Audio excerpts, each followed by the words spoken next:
అందరికీ నమస్కారం. మాది పందికోన, పత్తికొండ మండలం, కర్నూలు జిల్లా. మా పాప ఇక్కడ నిలబడిన పాప చిన్నప్పుడు 5 సంవత్సరాలలో ఆమెకి జ్వరం వచ్చింది. ఆ ఫుల్ జ్వరం వచ్చింది. మేము కర్నూలు హాస్పిటల్ తోలుకుపోయినాము. సో అక్కడ వచ్చేసి ఆమెకి ఫిట్స్ వచ్చి చాలా ఇబ్బంది పడింది. 1 నెల పాటుగా ఆమె అన్నం కానీ నీళ్లు కానీ ఏమి తాగలేదు. సో అక్కడ ఉన్న డాక్టర్లు ఒకసారి మెదడు వాపు అన్నారు. సో అప్పుడు కూడా ఆమెకి మళ్ళీ చూసి వాళ్ళు ఏం చెప్పలేకపోయినారు.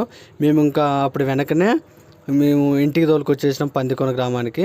అప్పుడు తోలుకొచ్చి కొంతమంది సహాయకుల ద్వారా ఇక్కడ అడిగి కనుక్కున్నాము.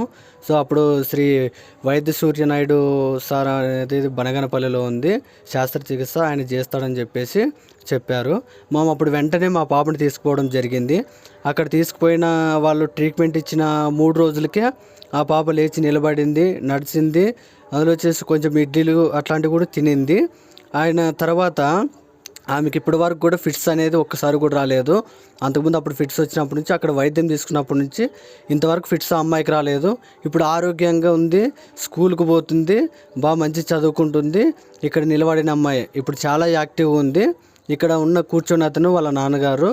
సో ఇప్పుడు వాళ్ళు చాలా సంతోషంగా ఉన్నారు. అక్కడికి వచ్చినప్పుడు బాగా మంచిగా ఆమెకి వైద్యం అందింది.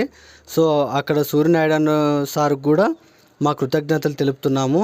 అలాగే మీరు కూడా ఎవరైనా పక్షవాతంతో కానీ ఫిట్స్తో కానీ బాధపడుతుంటే పెద్దవారు చిన్నవారు కూడా అక్కడ బనగానపల్లె ఇప్పుడు మరి కొత్తగా హైదరాబాద్లో కూడా పెట్టారంట.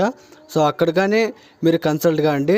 ఖచ్చితంగా మీకు వైద్యం అనేది ఖచ్చితంగా 100% ఆయన ఆ సార్ గారు నయం చేస్తారు. ఎందుకంటే మా మనసులో కూడా సంతోషాన్ని నింపారు. అందుకే సూర్యనాయుడు సార్కి మా కృతజ్ఞతలు తెలుపుకుంటున్నాము. ఇప్పుడు మా అమ్మాయి కూడా బాగా ఆరోగ్యంగా ఉంది.